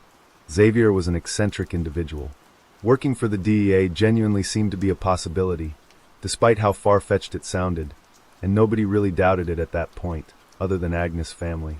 They were left completely puzzled by the letter, and subsequently sent it to the district attorney in Nantes. Agnes's family found it beyond strange for the family to have simply got up and left France without saying anything. They just knew something was awry. On April the 15th, 2011, for days after the neighbors initially contacted authorities with their concerns, police returned to 55 Robert Schumann Boulevard to conduct further searches of the property. During their search, they found that many of the photo frames within the house had been emptied of their photographs. But other than that, nothing suspicious was found inside the home. 3 further searches took place on the 18th, 19th, and 20th of April, after Agnes' loved ones insisted that something was wrong. A 6th search of the property was conducted on the 21st of April, the same day a public appeal was launched, and only then did police find something which chilled them to the bone. Whilst investigating the exterior of the property, police uncovered a number of taped bin bags buried in a grave underneath the terrace. Upon investigating the grisly find, they discovered 4 sets of human remains and 2 sets of animal bones. They had found the bodies of Agnes Dupont de Ligonnes and 3 of her 4 children, Arthur, Anne, and Benoit. The family's 2 black Labrador retrievers were also buried in the same grave. 18-year-old Thomas was buried in a separate grave close by, with investigators firmly believing that Thomas was killed sometime after his mother and siblings. Buried alongside each body was a religious item, such as a candle or crucifix, which seemed to suggest some sort of religious burial. Not to mention there was clearly an emotional connection between the victims and the perpetrator, as they had clearly wanted their victims to have a religious burial. Police scoured the house and surrounding area, looking for the last remaining family member, Xavier. However, he was nowhere to be found. From that moment on, Xavier Dupont de Ligonnes was the prime suspect in his family's murder. An international warrant was issued for the fugitive's arrest on the 10th of May, 2011, a warrant which is still active today. The media dubbed the Schumann Boulevard property as the House of Terror and the House of Horror, but as a media storm ensued, friends and family of Xavier's were left puzzled. They couldn't see how a typical family man could have committed such a heinous crime. He spent much of his time helping others, and it was evident that he adored his family above all else. The family name was extremely important to him, so why would he murder his own lineage? Xavier had also never been in any trouble with the law, nor did he have any criminal connections.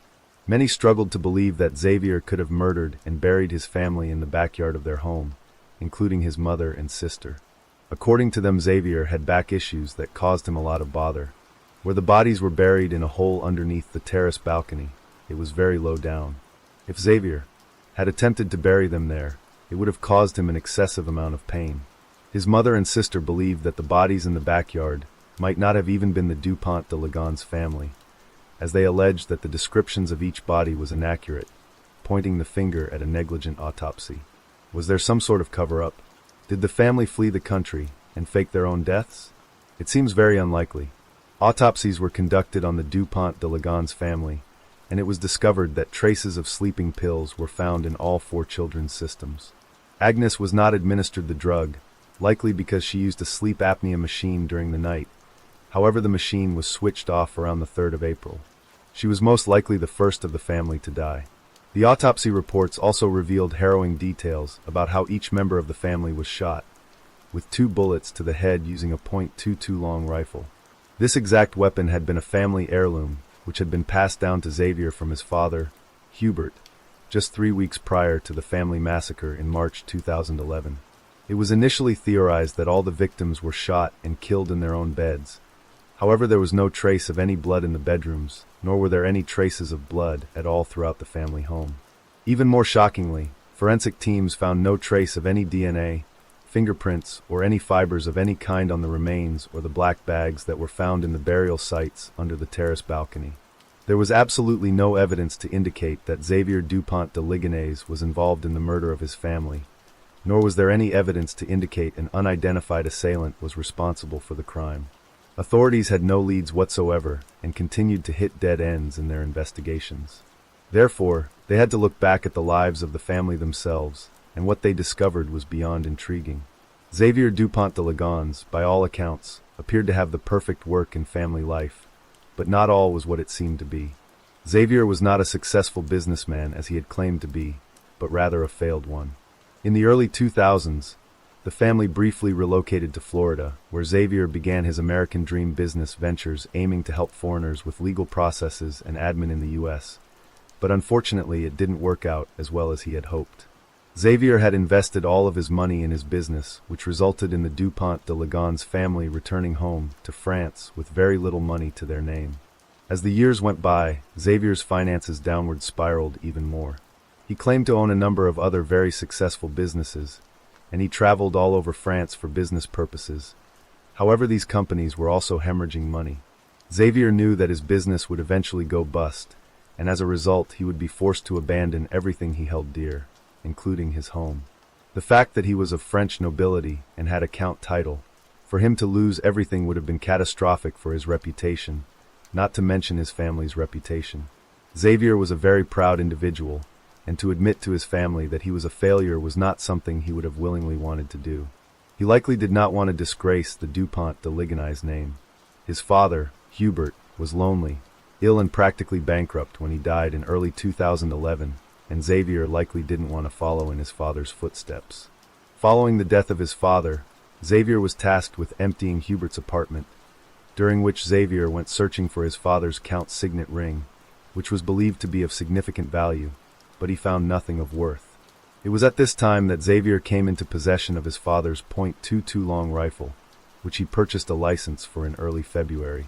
Xavier had no previous interest or experience with any sort of weapons, though following his father's demise, he regularly went to the shooting range, sometimes even with Thomas and Benoit. He had even asked his instructor regarding silencers, and eventually purchased one on the 12th of March, along with rifle bullets. A receipt for a DIY store located over 200 miles away was found within the family home on the 19th of April, showing purchases of black bags and adhesive plastic paving slabs, all of which were used to conceal the bodies. In early April, Xavier also bought cement, a shovel, a hoe and 4 10-kilogram bags of lime. According to reports, Sunday the 3rd of April, 2011 was the last time that the entire Dupont de Ligonnes family were seen alive. That evening, both parents, Xavier and Agnes, and 3 of their children went out for dinner at a local restaurant before heading to the cinema and returning home. At around 10:37 p.m., Xavier called his sister, Christine, but there was no answer. He left a message and told her about the restaurant and cinema trip and that he was about to put his kids to bed. He ended the message with something rather chilling. "See you soon, maybe."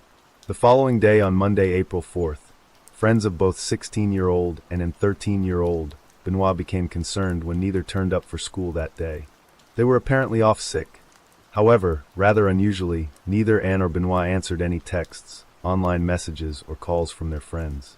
On the 5th of April, witnesses saw Xavier and his 18-year-old son Thomas dining at a local restaurant, though waiters noted that there was little conversation between them, and they also noted that Thomas began to feel ill towards the end of the meal. He texted a friend late that night, however he was never heard from again. It is stated in some sources that bailiffs turned up at the home earlier that same day looking for €20,000, but nobody answered the door. During that same week, neighbors reported hearing the 2 family Labradors barking for 2 consecutive nights. However, their barks soon ceased. The following day, the 6th of April, Artur's girlfriend knocked on the door as she was looking for him, but nobody answered, and there were no usual barks from the dogs.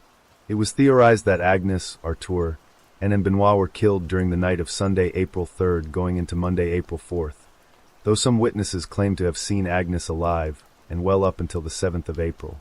Earlier on the 3rd of April, Thomas had returned to university. However, on the 5th, Xavier contacted Thomas and told him to return home as his mother had been in a bicycle accident and was in a coma in hospital. Thomas returned home later that evening, where he was taken to a local restaurant for dinner, then unknowingly administered sleeping pills and killed. The exact timeline of events has never been fully established, though this is what we do know. The lease on the family home had been terminated. All of the family's bank accounts were closed. The education establishments all 4 children attended received final payment settlements. Agnes' employer was informed she was ill with gastroenteritis and was also told that she was moving to Australia. The house was empty.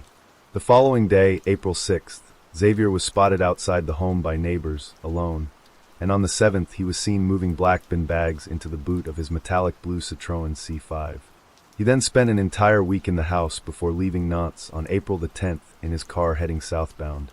A speed camera caught his vehicle between Nantes and La Rochelle, and his credit card had been used that day at a restaurant and hotel in La Rochelle itself. CCTV also caught him at a cash point, though it appeared that Xavier wasn't trying to hide the fact. No effort was made to conceal his identity, nor his digital footprint. Many believed that these strange actions were of a man who was going to take his own life. Many family massacres end the same way, with the perpetrator in 9 out of 10 cases committing suicide, that 1 out of 10 end up going on the run. The next day, Xavier left and continued southwest through Toulouse, Arles and La Seine-sur-Mer before arriving in Roquebrune-sur-Argent on April the 14th, a place he knew very well.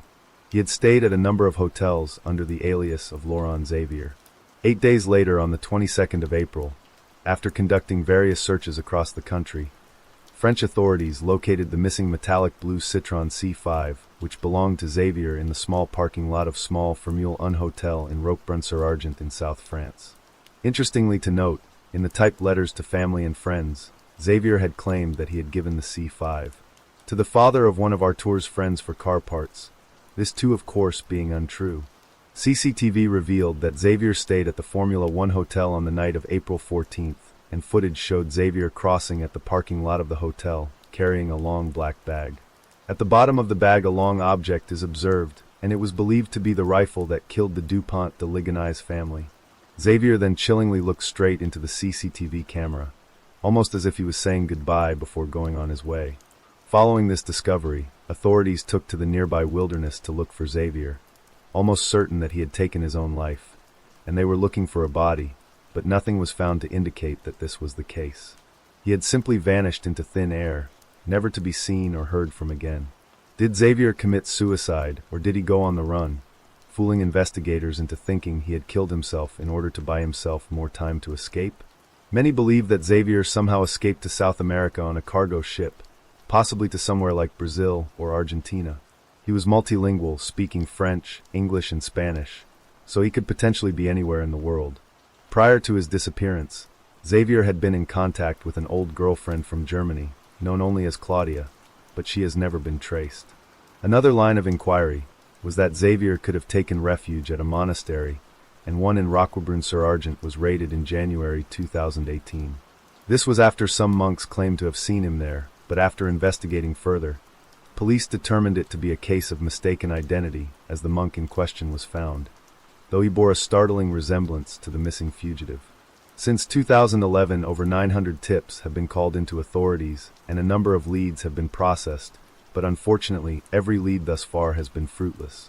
Various searches have been conducted throughout France in the likes of open water and in old mines with no results. Number of human remains that have been found since 2011 in France have been tested through DNA, but no John Doe has been found that has matched Xavier Dupont de Ligonnes. It was reported in one source that in July of 2015 a journalist was sent a photograph of Arthur and Benoit with the words "I'm still alive" written on the back end. Unfortunately, there is no way for investigators to know for sure whether the inscription was written by Xavier. In October of 2019, a man was arrested at Glasgow Airport in Scotland after an API alert was flagged up with a stolen French passport. The individual in question changed their flight last minute from Saturday the 12th to Friday the 11th, meaning French authorities missed the chance to intercept the man at Paris Charles de Gaulle Airport where they departed. The passenger was believed to possibly be Xavier Dupont de Ligonnes, and the man was then intercepted by Scottish police upon landing in Glasgow. Fingerprints were taken of the individual as was DNA. However, the man was not Xavier and was released without charge.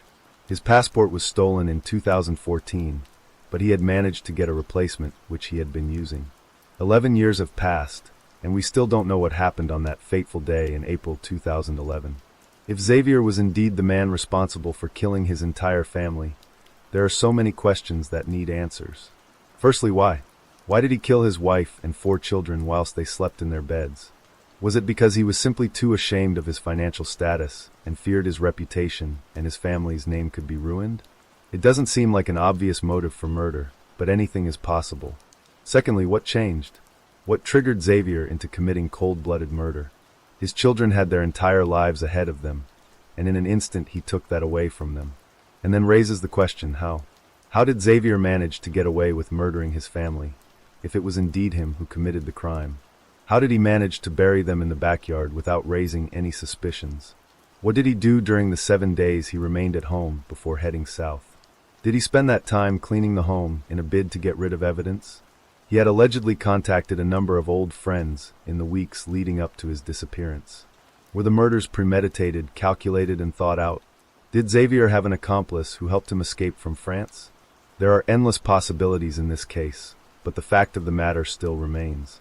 Xavier Dupont de Ligonnes remains a fugitive, with authorities looking to question him in regards to the murder of his wife and 4 children.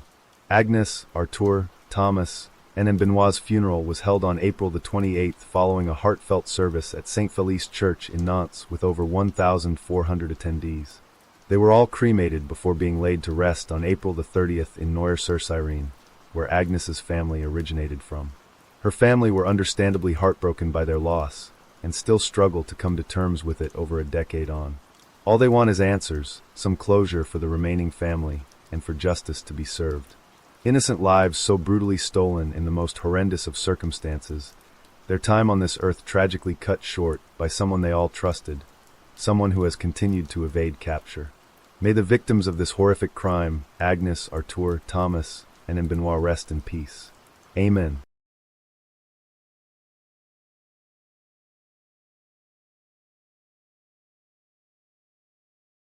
A student went to bed in her room, but just minutes later, a fire broke out. When firefighters rushed in, something fell off right away. Police got involved, and detectives started piecing together a series of unsettling clues and testimonies. What they uncovered was a dark, tangled truth, one that would leave everyone shaken. Andrea Delvesco was born on June 29, 1994, in Chicago, Illinois. She had an older brother, a younger sister, and parents she was incredibly close to. Andrea also came from a well-off family. Her dad ran an investment firm. After her little sister was born, the family moved to Austin, Texas, where Andrea enrolled in a prestigious Christian school. She stood out fast.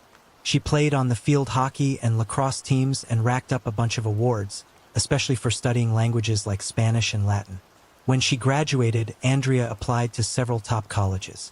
In the end, she chose UCLA, planning to earn degrees in psychology and Spanish. She loved the language and seriously thought about moving to a Spanish-speaking country one day. Her parents had hoped she'd pick a university in Chicago because her older brother was studying there and could keep an eye on her. But they ultimately supported her choice, and she headed to California. In her first week on campus, she joined a sorority and quickly made friends. Andrea moved into the dorms with them and spent the next few years working hard toward her degrees. She also picked up part-time jobs whenever she could. Even though her family could provide everything she needed, she wanted to pull her own weight. In 2015, when Andrea was 21, she entered her senior year. At UCLA, sorority and fraternity members in their final years could rent small apartment-style complexes just off campus. It was considered a big deal, both prestigious and a chance to finally live a bit more independently outside the dorms. Andrea and her sorority friends jumped at the opportunity and rented a place just a short walk from the university. Around that same time, Andrea adopted a little chihuahua from a shelter, and soon after, she began volunteering there on a regular basis. September was an especially important month for her sorority. It was recruitment season when they welcomed new freshmen into the house, so Andrea and her friends were busy preparing for it. On the night of September 20th, they spent hours working together, setting up displays, painting posters, making decorations, and getting everything ready for the big event. As the night wore on, the girls started heading to their rooms one by one. Andrea stayed up with a friend in the living room, chatting until 3:30 in the morning. Eventually, she dozed off on the couch, but a little while later she woke up and went to her bedroom. A few hours later, Andrea's roommate, who lived upstairs, was suddenly woken by the sound of a woman screaming and a dog barking. The noise seemed to be coming from downstairs, so she tried calling her, but Andrea didn't pick up. Concerned, she decided to call the police, and officers arrived within minutes. By the time they entered the building, everything had gone quiet. They walked through the place but didn't find any signs of a break-in or anything unusual. Most of the other girls were still asleep, so the officers chose not to disturb them. Thinking it might have just been a nightmare or maybe nothing serious at all, they left. But only minutes later, Andrea's roommate heard a loud crash from below. She rushed out onto her balcony, and that's when she saw smoke pouring from Andrea's room, followed by flames spreading fast. To her shock, she also saw a man wrapped in a blanket running out of Andrea's room. At that moment, the fire alarms went off and the students started evacuating. Some of Andrea's friends tried to get into her room, but the door was locked. A strange detail since the girls never locked their doors. Using a spare key, they finally got it open. Inside, Andrea's room was filled with smoke and flames. Through the haze, they could barely make out the outline of a person lying motionless on the bed. They shouted Andrea's name, but there was no answer. The fire spread too quickly, and they had no choice but to get out. By the time firefighters arrived, the building was in chaos. The students huddled outside, and it didn't take long for everyone to realize Andrea was missing. The fire spread quickly through the building, and it took 32 firefighters more than 15 minutes to finally put it out. When they were able to enter Andrea's room, they found a body lying on the bed, and that's when the police immediately got involved. The fire had done so much damage that the body couldn't be identified by sight. It was handed over to the medical examiner, but detectives quickly realized who it had to be. Other students told them that the room was Andrea's, and she was the only one who hadn't made it out that night. Firefighters also found Andrea's chihuahua live in the room, and the dog was quickly taken to a vet clinic for treatment.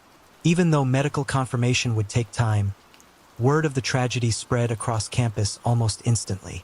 Within hours, thousands of students at UCLA had heard about it, and most assumed Andre had died in some kind of accident, maybe an electrical short or something like a candle left burning.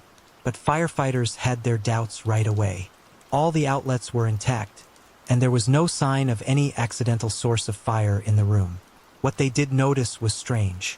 Sitting on the bed right next to the body was a trash can. That in itself seemed suspicious. After looking more closely, they concluded that the fire had started there, which meant someone had put the trash can on the bed and deliberately set it on fire. It was nearly impossible to believe Andrea could have done that to herself. Firefighters shared their findings with the police, and soon, forensic investigators were going through the room in detail. What they discovered made the case even darker. There were large bloodstains spread across the bed and on the floor. That detail alone shattered the theory of a tragic accident, because in a real accidental fire, there would have been no reason for blood to be there at all. Meanwhile, the medical examiners worked to confirm the victim's identity, but the fire had been so intense that even her fingerprints were gone. In the end, they were able to confirm it was Andrea by using dental records. What they found next was shocking. Her body showed 19 stab wounds, which completely ruled out any possibility of an accident. There was another crucial detail. The examiners discovered no smoke in her lungs. That meant Andrea was already dead before the fire even started. As for sexual assault, there were no clear signs. But because the body was so badly damaged by the flames, they couldn't say for certain. What they could confirm was that there was no trace of the attacker's DNA left behind. The case was now officially a homicide investigation. ABD detectives began questioning all of the sorority members who lived in the complex. They learned Andrea didn't have a boyfriend at the time, and she didn't seem to have conflicts with anyone.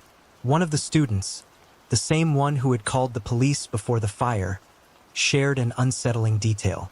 That night, she had driven her boyfriend to the airport and got back home around 5:30 in the morning. She entered the courtyard of the sorority house, where the stairs led up to her room. As she walked up and started unlocking her door, she suddenly heard a noise behind her. When she turned around, she saw a man standing at the bottom of the stairs, and the moment he noticed her, he bolted. Frightened, she quickly went inside her room. She thought about calling the police, but convinced herself not to. Maybe he was just someone visiting one of the other girls, or maybe another student passing through. She hadn't seen his face clearly, but she remembered what he was wearing. A black baseball cap, a dark t-shirt, and jeans. Still unsettled, she phoned her boyfriend and told him what happened. He reassured her, and eventually she went to sleep. But just 45 minutes later, she woke to the sound of commotion downstairs. The same noise that made her call the police. After the officers left, she once again heard noises. Stepping out onto her balcony, she caught sight of a man climbing out of Andrea's window, wrapped in a red blanket, and she instantly knew it was the same guy she'd seen near the staircase less than an hour earlier. She shouted after him, but he ran off. She rushed outside, hoping to see where he went, but by then he was gone. What she did notice, though, was a red Nissan driving away from the area. She couldn't make out the license plate, but there was something else on the rear windshield. 3 big letters. She recognized them right away. It was the abbreviation of a fraternity called Lambda Chi Alpha. Detectives were intrigued by this lead, but they also knew it might not mean anything. That neighborhood was packed with students and notorious for big parties. So the red Nissan could have just belonged to some random college kid heading home from one of them. Still, investigators followed up. They questioned every member of Lambda Chi Alpha, the fraternity whose letters were spotted on the car, but none of them admitted to owning a red Nissan, nor did they know who it belonged to. Detectives then spoke with students who lived in the complex across the street from Andreas, and that's when they learned about another crime that same night. The students said their place had been burglarized. Someone had stolen a laptop, a Bluetooth speaker, and a few other items. This detail caught investigators' attention. They soon learned that in order to use that stolen Bluetooth speaker, the new owner would first have to register it online through the manufacturer's website. Detectives wasted no time. They reached out to the company, handed over the serial number, and asked to be alerted the moment someone tried to activate it. While detectives waited for a call, news of Andrea's death spread far beyond the UCLA campus. At first, investigators didn't reveal that they were dealing with the homicide. Most people, including Andrea's own family, believed she had died in some kind of tragic accident. Her parents only learned the awful truth later from Andrea's sorority sisters. By then, her family had already flown to Los Angeles. Her mother demanded to see the body herself because she couldn't bring herself to believe Andrea was really gone. As for Andrea's dog, vets tried desperately to save the little chihuahua, but it didn't make it. Heartbroken, her parents went to the clinic to say goodbye, and later said that at least the dog would now be with Andrea in heaven. Meanwhile, detectives were still chasing the lead on the red Nissan, but came up empty-handed. Days passed with no progress until the call finally came in. The stolen Bluetooth speaker had just been activated, and the detectives now had an IP address. Traced back to a man named Joseph, living in Fresno, about 3 hours away from UCLA. Police headed straight to his home, and Joseph admitted he had registered the speaker online, but insisted it wasn't his. He said it belonged to his roommate, a man named Alberto. According to Joseph, Alberto had left for Los Angeles a few days earlier to attend a concert and came back on September 22nd, just one day after Andrea's murder. When he returned, he wasn't empty-handed. He brought back the stolen Bluetooth speaker, along with other random items like dishes, towels, and bottles of alcohol.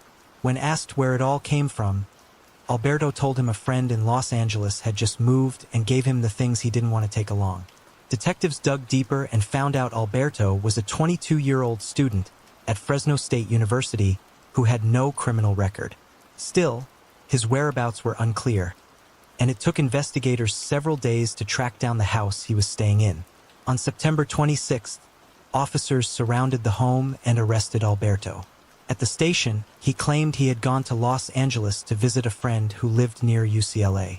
Together, they went to a concert, then spent the next few days hopping from party to party before he headed back home. When a detective asked him about the Bluetooth speaker, Alberto pretended not to know what they were talking about.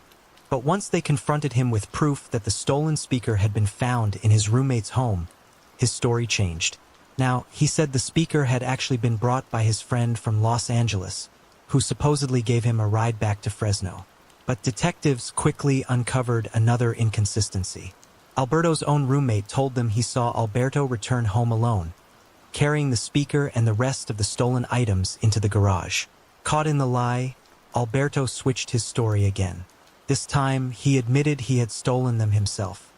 He explained that he and his friend had gone to a student party that night where some of the people were acting rude. Drunk and annoyed, he decided to teach them a lesson by stealing their things, laptop, the speaker, and whatever else he could grab. He insisted he was so intoxicated that he barely knew what he was doing.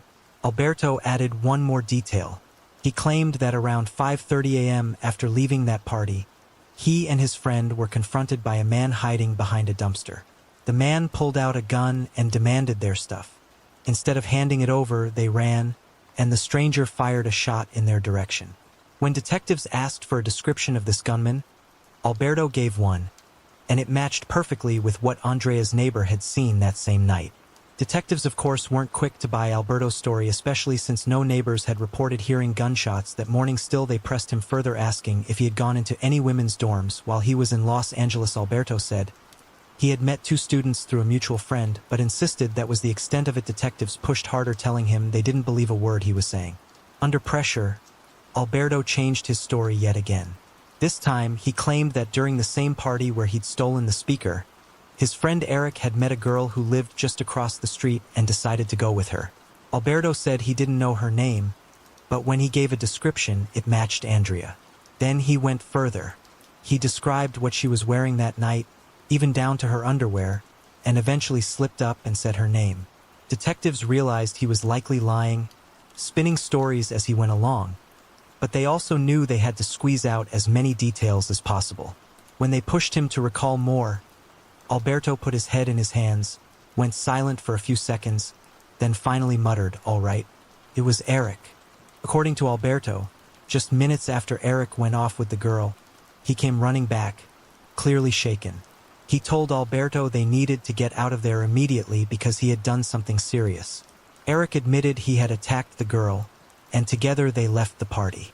According to Alberto, Eric threw away a pair of rubber gloves as they left, gloves he'd been wearing when he came out of the student's house. Finally, Alberto claimed that sometime later, after the party, he saw news of Andrea's murder and realized what his friend had done. He messaged Eric, demanding the truth, and Eric confessed to killing her. Detectives still weren't convinced by Alberto's shifting story, but they had no choice but to check it out. They asked where Eric lived, and Alberto pointed them to an apartment complex just 5 minutes from Andrea's place.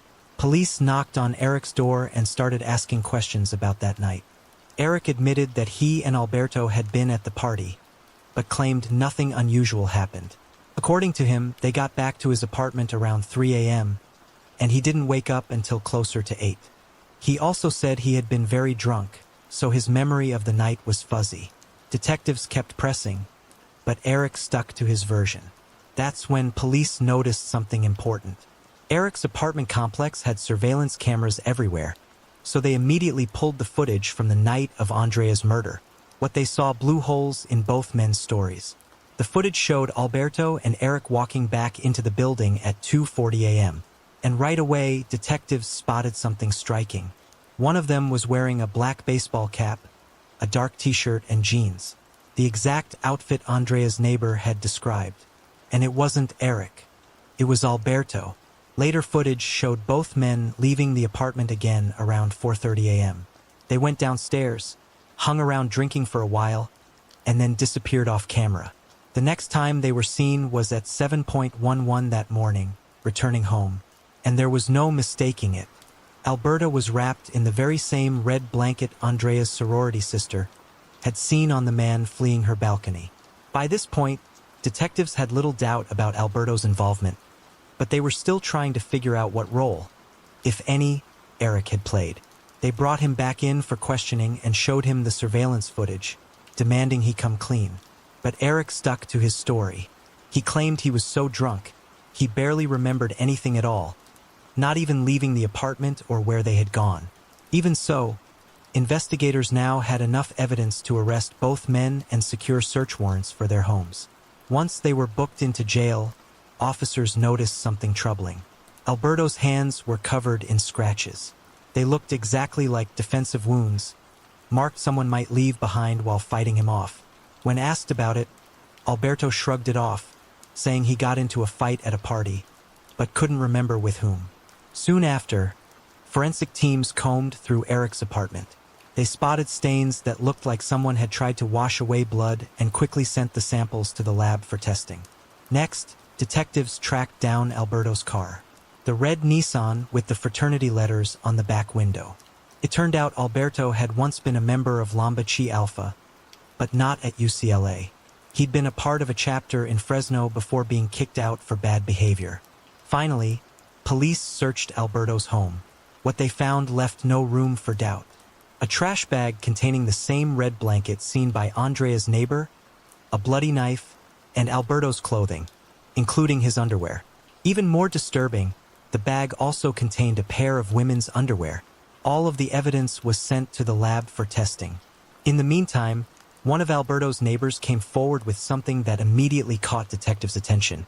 He said that when Alberto came back from Los Angeles, he told them that a student had been murdered right across the street from where he'd been at a party. What stood out wasn't just that Alberto knew about the killing, it was the level of detail.